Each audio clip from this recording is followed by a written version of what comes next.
significance of proper attire. Indeed, I do. I believe a sense of ownership is vital in every aspect of life, perhaps never more so than when it comes to wardrobe. For every look, there is a season, and for every season, a strategy.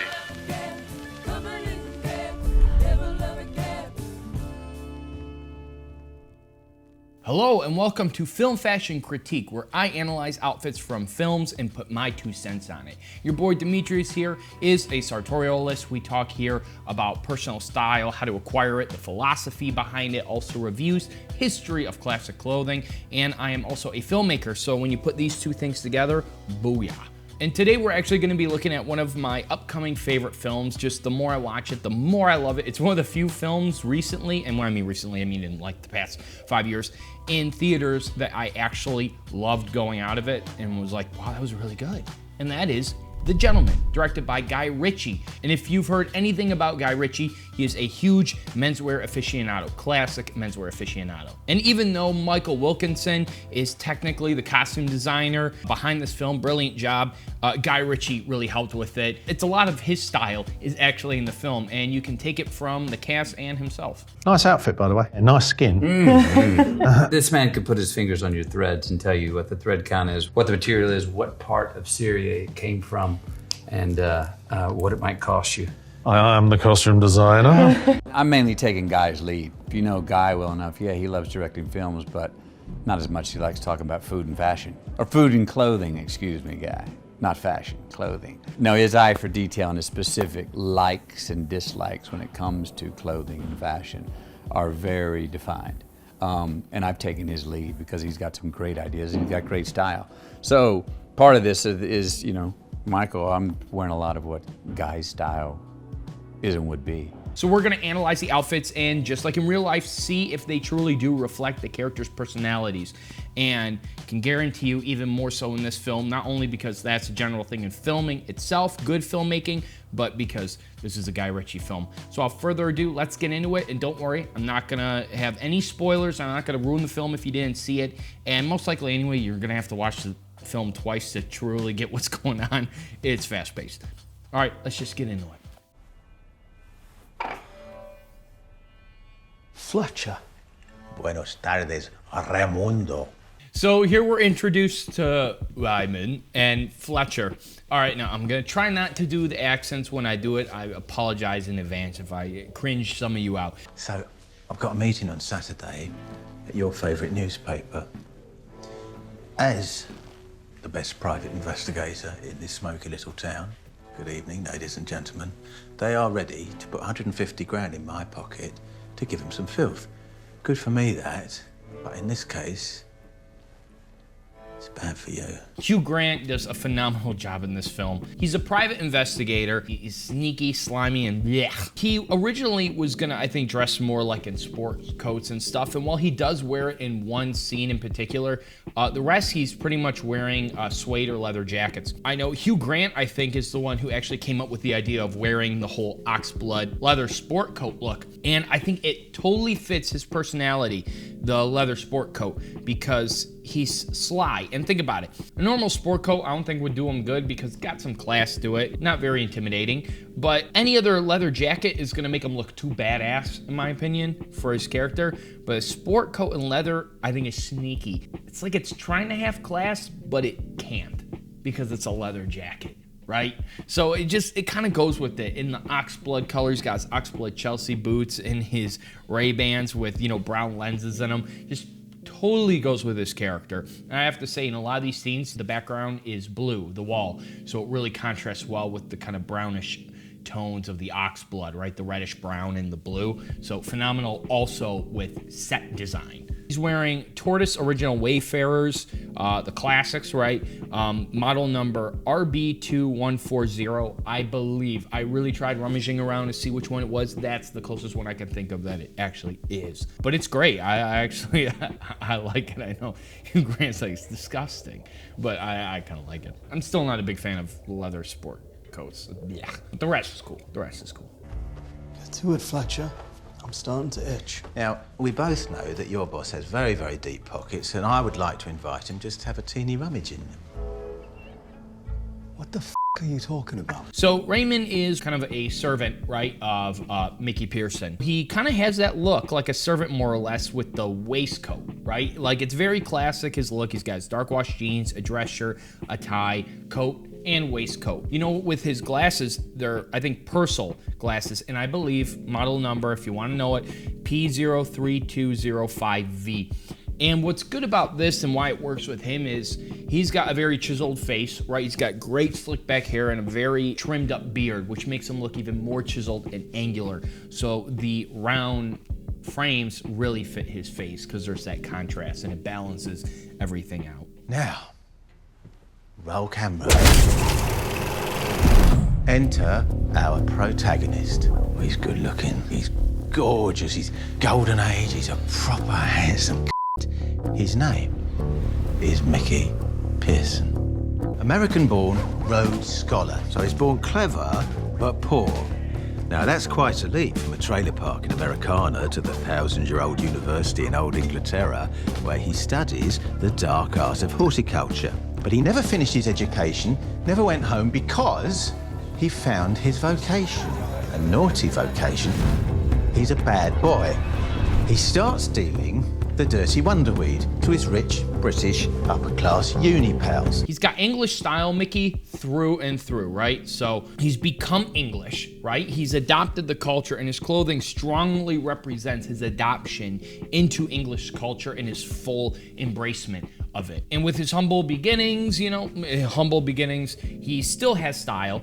It looks like fleece, almost like a varsity jacket. And I could be wrong. I know varsity jackets are like pure Americana, right? But so if this, I couldn't find an English variant of this kind of jacket. Obviously the patterns are very English, but if this is a kind of varsity jacket, that's very American, but it kind of shows his adoption into it, if it is a type, right? Because it's an American style with a British pattern and fabric, which I find interesting if that's the case and what it's supposed to be. It's got nice shoes though, by the way, look like some single monk straps.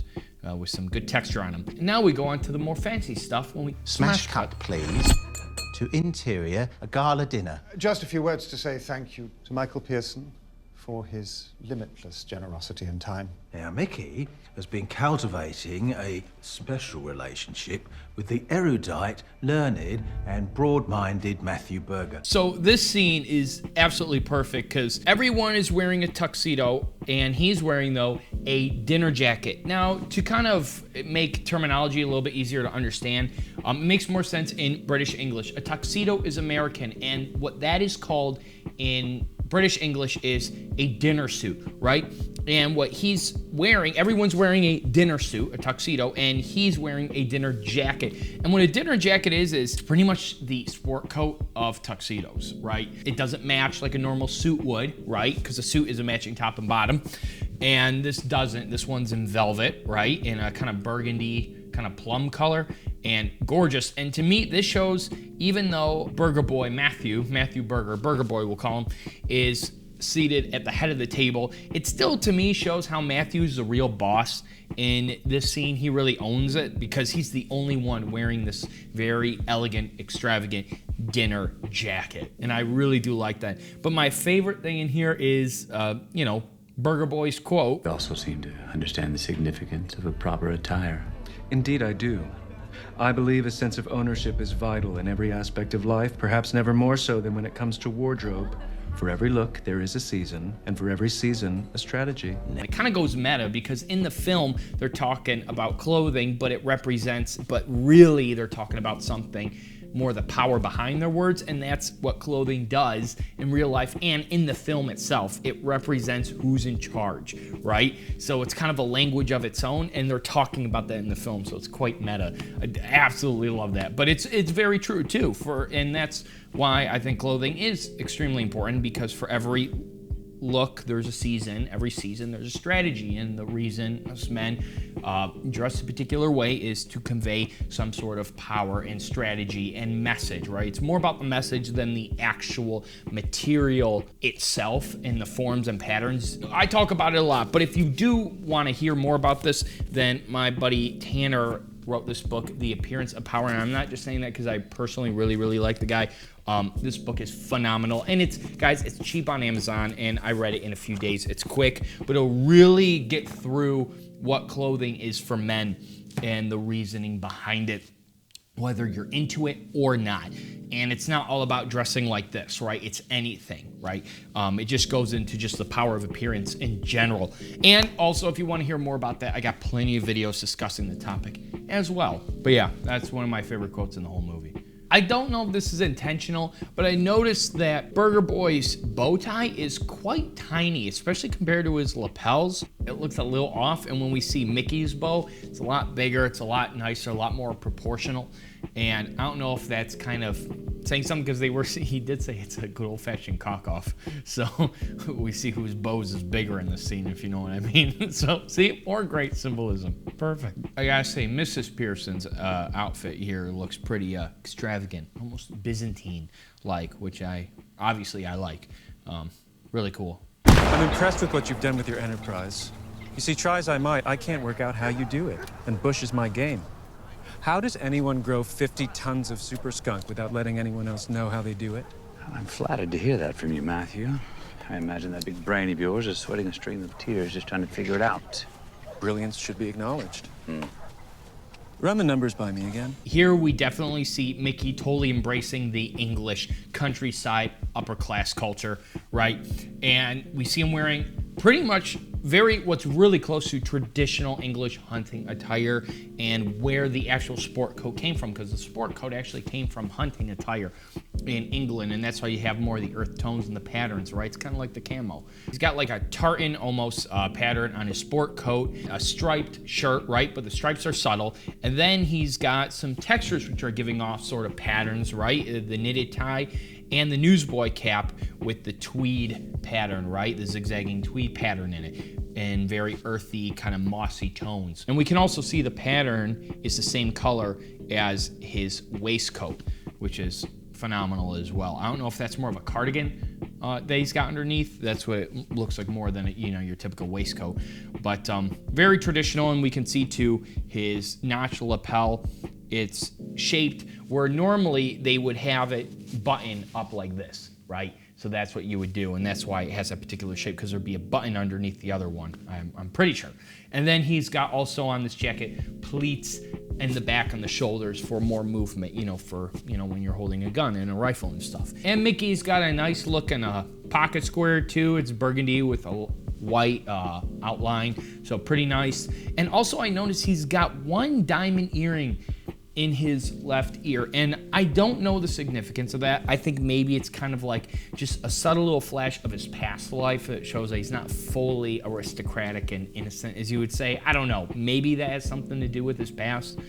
I don't know. Burger Boy, he's got a good look. It's very monochromatic. It's like gray tones and kind of beigey gray tones, very desaturated. Kind of goes with the atmosphere as well, but it's definitely more urban. You can tell he's the American here, and because he's not totally dressed for it, But yeah, the turtleneck is okay. He's got quite a long neck, so I don't know how well these turtlenecks work for him, because it's only covering half his neck.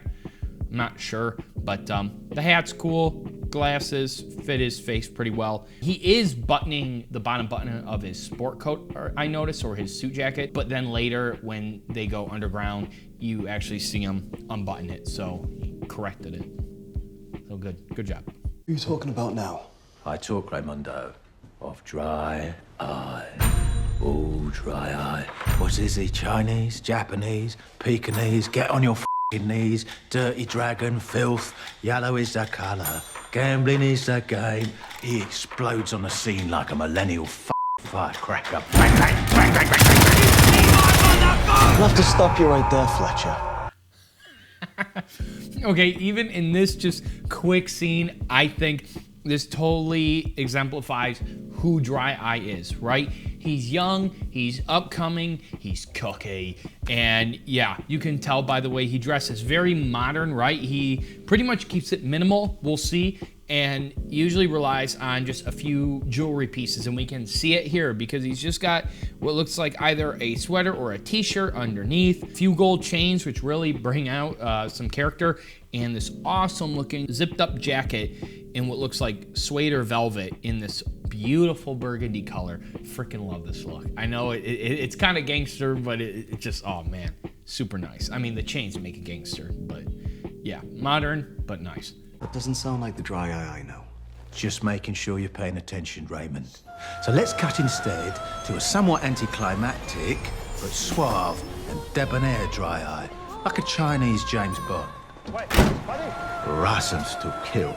Henry Golding does a phenomenal job in this as Dry, one of my favorite characters in the movie. And see, we can see even here, suave, debonair, yeah, Chinese 007. Again, minimal outfit that's more modern, but still classic in a sense, because he's got a black turtleneck on, he's got his gold chain with his pendant on it. I don't know what that little circular pendant is, or coin, whatever it is, I don't know. But he's got this really nice, kind of modern looking pea coat, but it's in a really nice sagey green / olive green. It's earthy, but you know, not your standard olive. It's a really nice shade, looks super soft. His hair slicked back, looks really nice.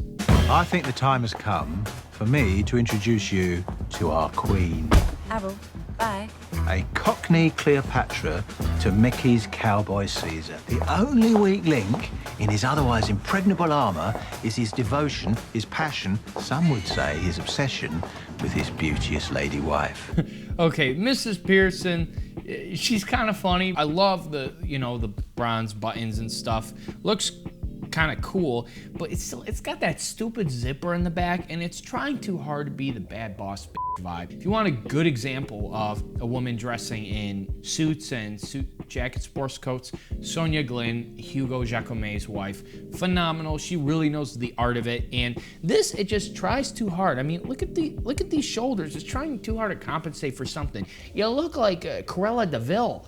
I mean, your shoulders are like this. Even with guys having a lot of shoulder padding, I'm like, you're compensating too much, you know, to look very, you know, authoritative. A lot of times it goes too far, but this, I mean, yeah, you look like a Disney villain. And I can't stand when anybody, it looks like they're not wearing a shirt under their jacket. That just looks, whether it's a guy or a gal, it just looks stupid. It's a jacket, all right? It's not a shirt, it's a jacket. But she's okay, she's all right. She's not a bad character at all, not at all. Just, of all the characters in here, my least favorite, but still good, still good. Most wives would beg their other halves to get out of this game, but not you. That's because I know you, darling. So this is what I absolutely love about Mickey Pearson's outfits. I think they're some of the best in this entire film. This one in particular, it's all brown tones, right? And a lot of patterns. This jacket, it's got nice peak lapels, which obviously, you know, I dig. It's got a nice subtle pattern on it, right? Like a houndstooth. But what I love about his looks is that his tops usually are always monochromatic. He loves wearing these nice polo shirts with his sport coats, and it's usually in a very similar color to the top. And why this works so well, especially with him, is because he has what you'd call low contrast. The contrast that you're looking at is relation from your skin to your hair. So he's got a kind of dishwater blonde, like a light brown or a dark blonde hair, right? But he also has light skin, but it's not super light, right? He's quite tan. So he's got low contrast. So with his outfits, he has low contrast. So with me, I generally have higher contrast, especially now during the winter when I lose my tan. And I got almost black hair and lighter skin. So that's why this works very well. I got some high contrast going on here. And where you really learn that, or at least I did, is from this book, which is apparently quintessential. It's Dressing the Man from the 90s. I'm not gonna recommend it though. I don't care for it. Maybe it's because I already knew a lot of this stuff, or the examples are bad. Sometimes it just goes way too freaking far in this book. And like, they're like, oh, see, this clearly looks better. No, because the pictures just, no, man, they don't. Can you tell which one looks better of this? Of this? Everyone I showed, it was apparently the wrong one, including myself, before knowing the answer. And it's because the pictures look totally different. One background's black, the other one's close to the guy's skin tone, and one shows more of the guy, and one is more close up. It's a medium shot, and one's a, you know, a kind of a wider medium shot. I don't know. It's just stupid. Maybe it's just a crappy 90s style that I can't stand that makes bad examples. But yeah, this book, overrated. But then again, I mean, the proof's in the pudding right here, so maybe I'm just the idiot. Which is probably the case. I didn't write no book. So what is that? Is that a barbecue as well? Yes, it is, Fletcher. Ow, me. It's hot. Fletcher's gonna have a bit of Wagyu at this nice little barbie, right? He's got, we see Raymond now, he's got a cardigan on. Cardigans are great when you're just at home and you wanna relax. Yeah, you can have a sport jacket like this that is really comfy, right? Still, I mean, a knitted cardigan is fantastic and comfy, and yeah, when it gets chillier out and you wanna put some Wagyu on the barbie, it's perfect. How can I help? I understand you're getting out. Getting out. Getting out of what? Bed? My head? The closet? Don't flirt with me, Dry. I'm a busy man. I hear you're getting out of the game. And I would like you to consider an offer. Look, let me stop you right there so you don't waste any more of your precious breath, young man. This is not a discussion for the two of us. Unlike the salt and pepper, it's not on the table. Now this is actually, this jungle scene, I'd say, is probably one of the most important scenes in the film in terms of clothing. And I'll tell you why. Because right here, we see Mickey's, he's got the big guns this time, right? He's got a gray suit, so it's serious. It's got wide peak lapels, authoritative, and it's three-piece. That is a business suit through and through, but it's still keeping with his iconic English countryside look, with it being a flannel suit in Glen plaid. So keeping it there, keeping it English and faithful to the character himself. And I don't think it's a coincidence that Dry Eye's shearling jacket looks like a lion's mane, right? See, he's got his gold chain out, so it's kind of like his authority, right? But that mane, so to speak, and he's talking about the laws of the jungle, right? And he calls, you know, Mickey a silverback, and he's wearing a gray suit, right? You're forgetting the laws of the jungle, looking down on me. Now when the silverback's got more silver than back, you best move on. Before he gets moved on. Calls him a silverback, but we know in this scene, once you see it, that Mickey is the real lion in the scene. And I find it very coincidental that his hair is like a mane, right? He's got that blondish hair that's slicked back. It's very, you know, iconic, and it looks like a mane. He's got the real mane. Dry Eye's got a fake mane, man. That ain't his. He bought that mane. He bought that in some store, right? He can take it on and off. You know, Mickey's mane's real, so he's the real lion in the scene. And it sounds like I'm going quite far with these lion metaphors, but I'm not, because actually this movie was alternatively called Laws of the Jungle, or something along those lines, and it was only changed because there was apparently, I think, another movie coming out at the same time that was called like the exact same thing, so then they called it The Gentleman, which none of these guys are gentlemen, but the clothing, it's kind of has to do with a lot with the clothing, the title. And so I think these are definitely intentional, these lion silverback metaphors, and I don't think it's a coincidence that he's wearing a shearling jacket in the scene. Brilliant, freaking brilliant. All right, so let's just keep going. And, wait a minute. Toddlers. Oh, coming straight for me, fam. Holding the floor with the toddlers. Don't know what you thought by the end of the night. We think it'll be draw plants. Not 10 or 20. He says Benny, cause I never get cracked. Man's egg got cracked and his legs went jelly. My name's Ernie. The left hand's fast and the right hand's sturdy. Ernie, the left hand's fast. Put it on the net. Do you wanna bet it would do $1 million a sec? Put it on the net. Do you wanna bet it would do $1 million a sec? Put it on the net. Do you wanna bet it would do $1 million a sec? Put it on the net, do you wanna bet it would do $1 million a set? Boxes of bush, all birds, no dust. Boxes and boxes and boxes with the toddlers, are you dumb? Boxes of bush, all birds, no dust. Boxes and boxes and boxes with the toddlers, are you dumb? Tell me you wouldn't get this too, fam. So these are some of my favorite outfits by the gang of toddlers, yeah?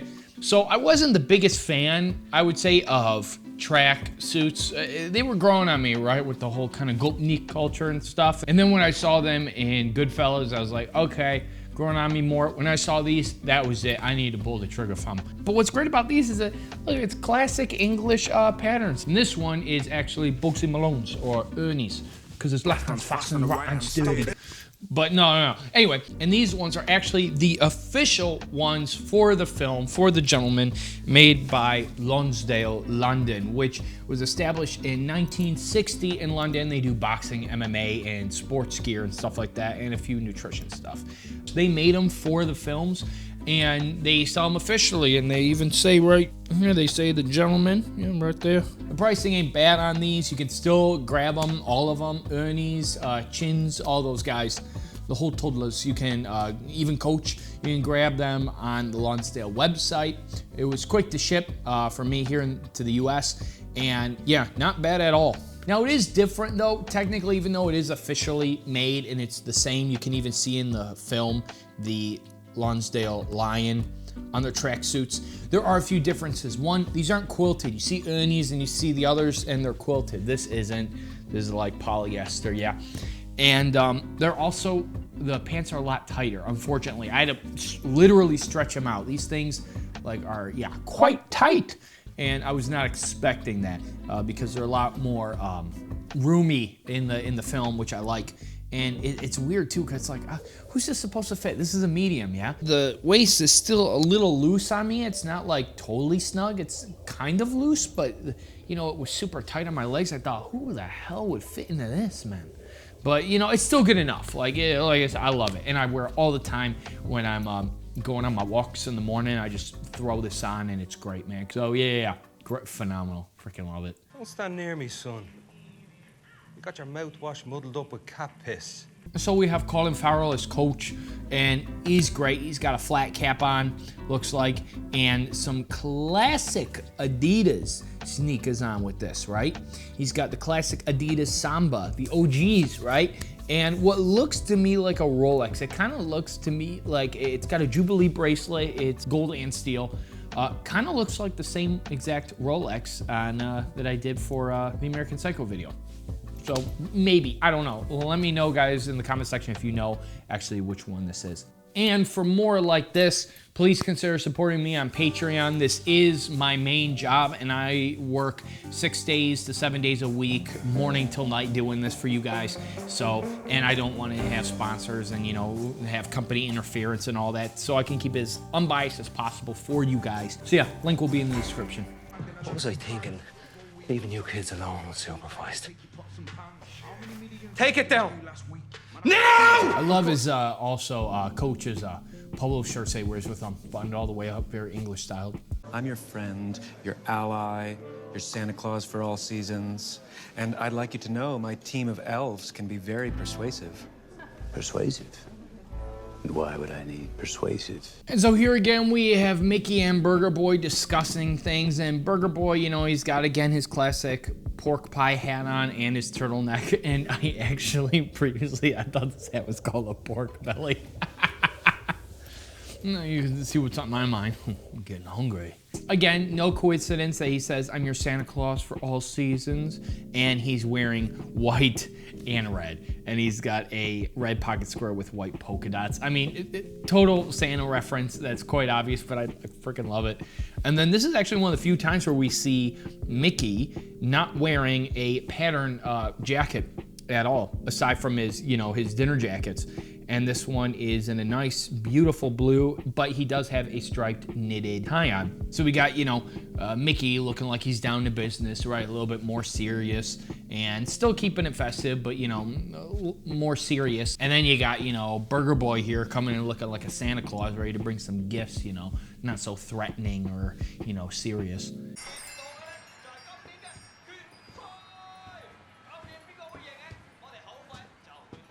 Lord George?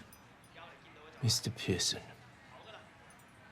And to what do I owe?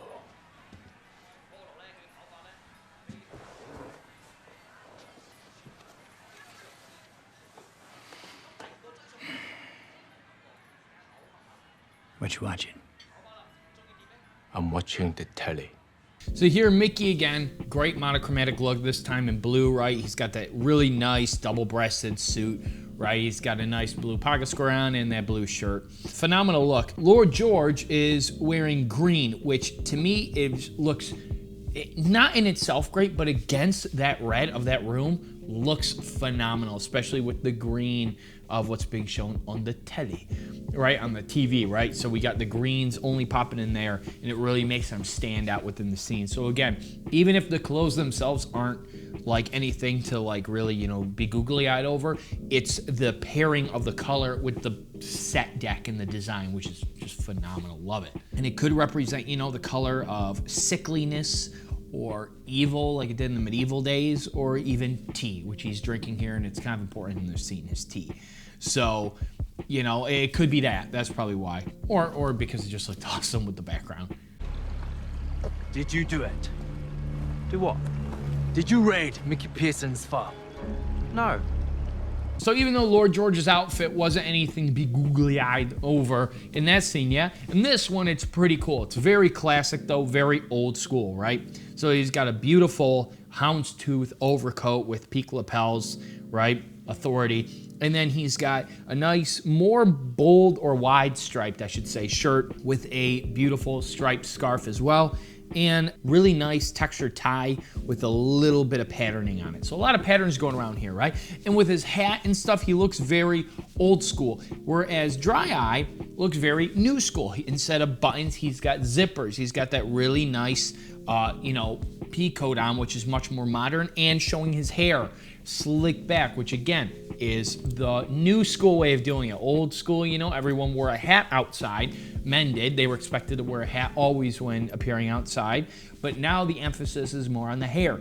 So it really shows that. And it really proves it because of what Dry Eye himself says to Lord George. There comes a point where the young succeed the old. And I totally forgot he said that, but as I'm analyzing this, I'm like, oh, that looks really cool. You know, oh, it shows the young versus the old, and then he goes and says it. So I'm telling you, you can really analyze a lot with just the outfits alone of where the scene is going to progress. Hello, Dry Eye. What do you want?